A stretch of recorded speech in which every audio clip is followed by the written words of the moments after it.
नमोस्तु नमोस्तु नमोस्तु नमो ओरियंताणं नमो सिद्धाणं नमो वैरियाणं नमो वज्रायणं नमो लोये सोवसावणं ओंकार बिंदु संयुक्तं नित्यं ध्यायन्ति योगिनः कामदं मोक्षदं चैव ओंकाराय नमो नमः। मंगलम भगवान वीरो मंगलम गौतमो गणि मंगलम कुंद कुंदार्यो जन धर्मोस्तु मंगलम सर्वमंगल मांगल्यम सर्वकल्याणकारकम प्रदानम सर्वधर्माणां जैनम जतु शासनम नमः समयिसाराय स्वानुभूत्या चकाशते चित्स्वभावाय भावाय सर्वभावान्तर्चते।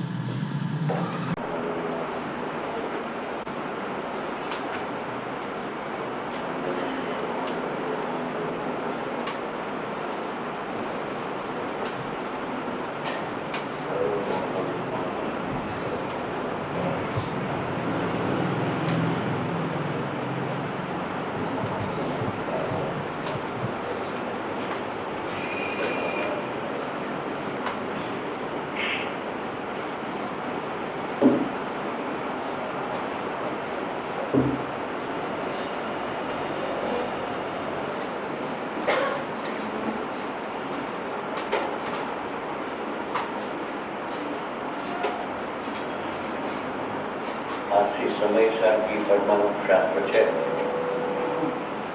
2000 वर्ष पहला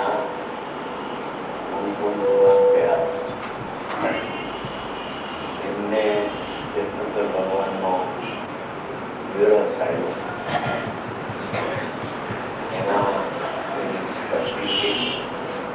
अथवा तो कोई देव आવીને લઈ ગયા મારી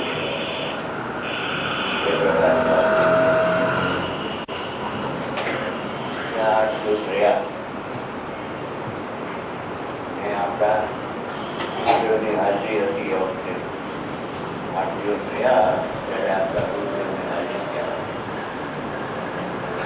બે બહેનો પણ ત્યાં હતા ગંગા બહેન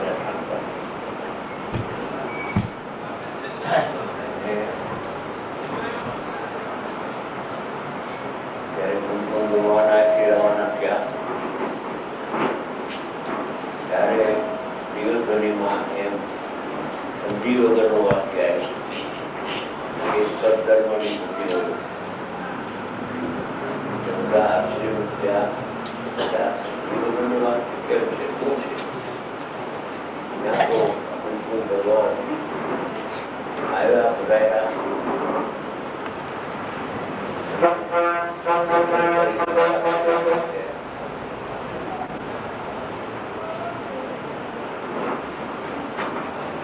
એ આત્મ સ્થિતિમાં વર્ણન છે સમોસરની સ્થિતિ છે અને બોલાણી એમાં વર્ણન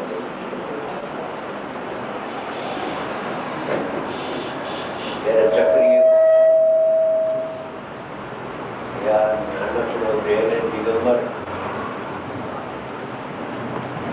એના બહુ છે ત્યારે ખુલાસો આવ્યો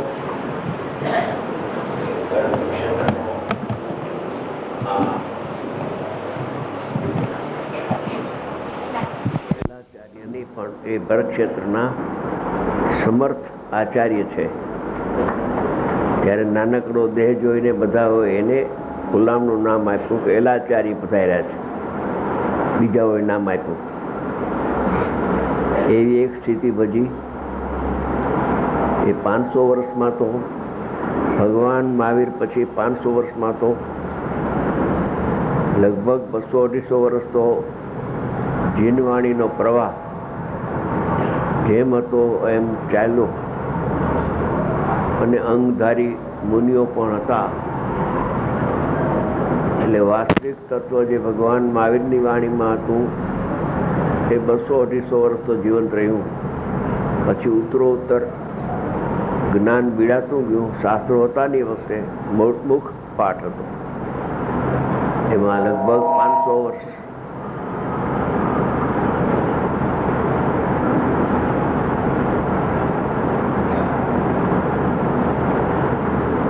500 વર્ષ થયા હતા.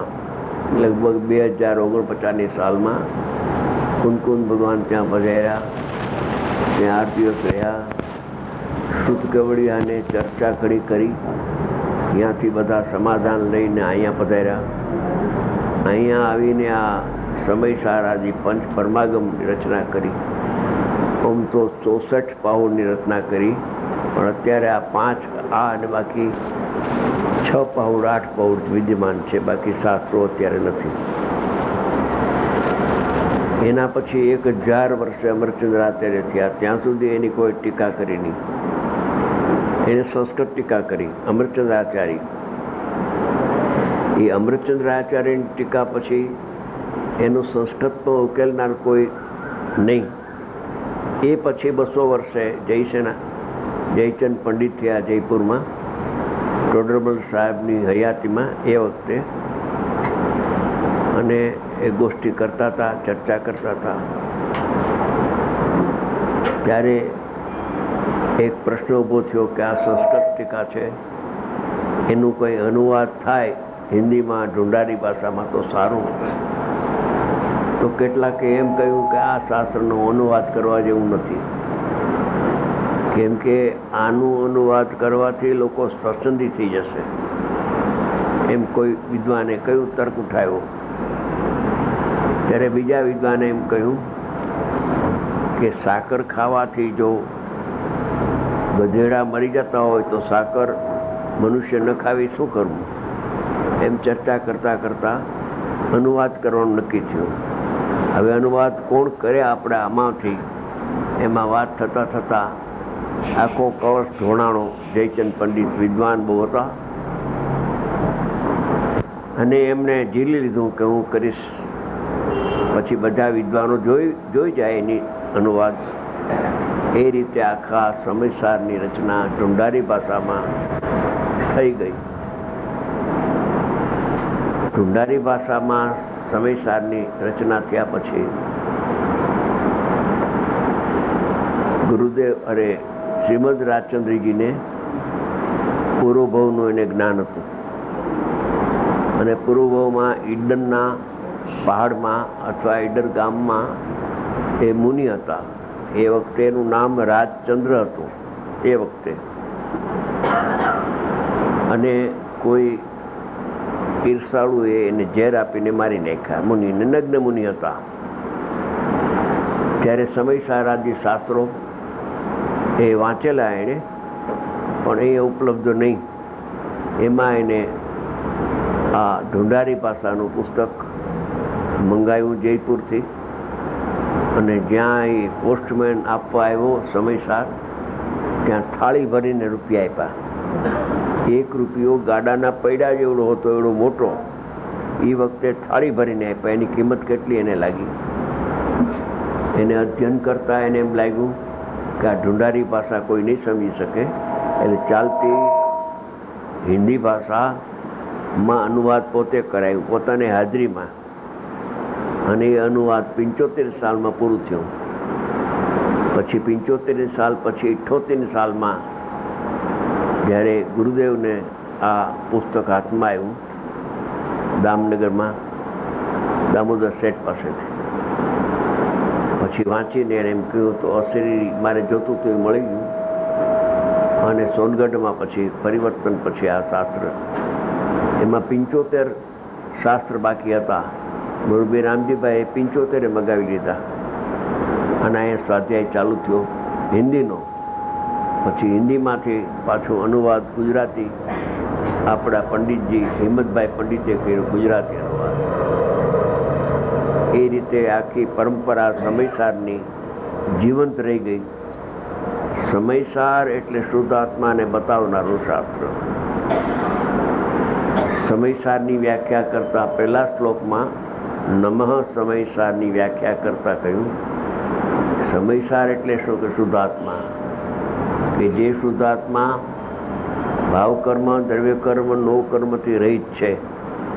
રહિત થશે એમ નહીં, ત્રણેય કાળ શુદ્ધ આત્મા ભાવકર્મ, દ્રવ્યકર્મ, નો કર્મથી રહિત છે. એવા શુદ્ધાત્માને હું નમસ્કાર કરું છું. નહીતર રિવાજ એવો છે, પરંપરા એવી છે, શાસ્ત્ર બનાવતી વખતે માંગલિક, પહેલો શ્લોક માંગલિકનો હોય અને માંગલિકમાં કાં સિદ્ધ ભગવાનને વંદન કરે કાં અર્યંતને કરે, કાં પંચ પરમેષ્ઠીને કરે, એવી પરંપરા છે. આ પરંપરાને ઓળંગી ગયા પાઠ અધ્યાત્મની મૂર્તિ અમૃતચંદ્ર આચાર્ય, એને સીધો શુદ્ધાત્માને નમસ્કાર કર્યો પહેલા શ્લોકમાં. ત્યારે પછી પંડિતજીને પ્રશ્ન પૂછવામાં આવ્યા કે ભાઈ આ શું છે? એને જવાબ આપ્યો આમાં બધું છે પહેલા શ્લોકમાં. એવી પરંપરામાં કુંદકુંદ ભગવાન થયા, અમૃતચંદ્ર આચાર્ય થયા અને ગુરુદેવ થયા. અને ગુરુદેવની વાણીથી આપણે યત કિંચિત આપણી શક્તિ અનુસાર કાંઈક સમજી શક્યા છે. બાકી આ તો સમુદ્ર છે, દરિયો છે. પણ જેટલી આપણી શક્તિ છે, જ્યાં સુધી આપણી પહોંચ છે, પહોંચ્યા છીએ ત્યાં સુધી આપણે અધ્યયન કરીને આપણે અત્યારે કરીએ છીએ અધ્યયન. સંવર અધિકાર ચાલે છે. સંવર અધિકારની 181, 82 ને 83 3 ગાથા છે. એમાં મૂળ 2 દ્રવ્ય છે, એક જીવ દ્રવ્ય અને એક પૂદગલ દ્રવ્ય, અથવા જીવ ને અજીવ 2 દ્રવ્ય છે. એના સંબંધથી 9 તત્વો ઊભા થાય છે. એ 9 પર્યાય ઊભી થાય છે. એ 9 પર્યાય સ્વાંગ છે. એ સ્વાંગ પ્રવેશ કરે છે અને સ્વાંગ પછી નીકળી જાય છે. એટલે ઓરિજિનલ જીવનું સ્વરૂપ સ્વાંગ રહિત છે. એ ઓરિજિનલ જીવનું સ્વરૂપ શું છે અને દ્રવ્ય કર્મનું ઓરિજિનલ સ્વરૂપ શું છે, એ બેયના જીવને અજીવની આમાં વ્યાખ્યા કરે છે. એમાં ફરીથી થોડુંક લઈ લઈ અનુસંધાન માટે. ખરેખર એક વસ્તુની બીજી વસ્તુ નથી, અહીંયાથી શરૂઆત કરી છે. વસ્તુ જે છે એ એક વસ્તુની બીજી વસ્તુને કાંઈ સંબંધ નથી. અર્થાત એક વસ્તુની બીજી વસ્તુ સાથે કાંઈ સંબંધ નથી. નથી કર્તા કર્મ, નથી નિમિત્ત નૈમિત્તિક, કે નથી જ્ઞાતાગ્નિનો સંબંધ છે નહીં. કારણ કે બંનેના પ્રદેશો ભિન્ન હોવાથી ન્યાય આપ્યો કે એક વસ્તુ બીજી વસ્તુની નથી. એનું કારણ શું? કે બંને પદાર્થોના જળ ચેતનના પ્રદેશો એટલે ક્ષેત્ર ભિન્ન હોવાથી, ભિન્ન થવાથી નહીં, ત્રણેય કાળ ભિન્ન છે. જળ ચેતન ત્રણેય કાળ ભિન્ન છે. જળ કદી ચેતન ન થાય, ચેતન મટીને કદી જળ ન થાય. તેમને એક સત્તાની અનુભૂતિ છે. 2 પદાર્થ જુદા જુદા છે, કદી ભેગા મળીને એની એક સત્તા નહીં થઈ શકે. અર્થાત બંનેની સત્તા જુદી જુદી છે. અને એ રીતે એક વસ્તુની બીજી વસ્તુ નહીં હોવાથી, નહીં થવાથી, એમ નહીં હોવાથી અનાદિ અનંતની આ વાત ચાલે છે. એક સાથે બીજીને આધાર આદિ સંબંધ પણ નથી. એક વસ્તુને બીજી વસ્તુ સાથે કાંઈ સંબંધ નથી. પ્રદેશભેદ છે અને આધાર આદિ સંબંધ પણ નથી. તેથી દરેક વસ્તુને પોતાના સ્વરૂપમાં પ્રતિષ્ઠારૂપ ભગવાનની પ્રતિષ્ઠા આપણે કરાવીએ છીએ ને, મંદિર બંધાય પ્રતિષ્ઠા, તો આ આત્માની પણ પ્રતિષ્ઠા થઈ ચૂકી છે અનાદિથી. પ્રતિષ્ઠા એટલે જેમાં એ બિરાજમાન હોય એને પ્રતિષ્ઠા કહેવામાં આવે છે. તો એ ક્યાં છે આત્મા? કઈ જગ્યાએ છે? ક્યાં એની પ્રતિષ્ઠા? કોણે કરી છે? અનાદિ અનંત છે કે કોઈ કરેલી છે કે નહીં? અનાદિ અનંત છે. એ શું છે? પોતાના સ્વરૂપમાં પ્રતિષ્ઠારૂપ દ્રઢપણે રહેવારૂપ જ આધાર આદિ સંબંધ છે. આધાર અને આધેય. આધાર તો ઉપયોગ છે અને આધેય જ્ઞાયક ભાવ છે, દ્રવ્ય. હવે જો એને આવા ભગવાન આત્માને શુદ્ધુપયોગમાં પ્રતિષ્ઠા કરવી હોય તો એમાં અવ્યાપ્તિ નામનો દોષ આવી જાય કે શુદ્ધુપયોગ તો અજ્ઞાની પાસે છે નહીં. તો પછી આત્મા ક્યાં રહેલો છે? રાગમાં નથી અને વિતરાગ ભાવની નવી પર્યાય થાય એમાં પણ નથી. તો એ રહેલો ક્યાં છે?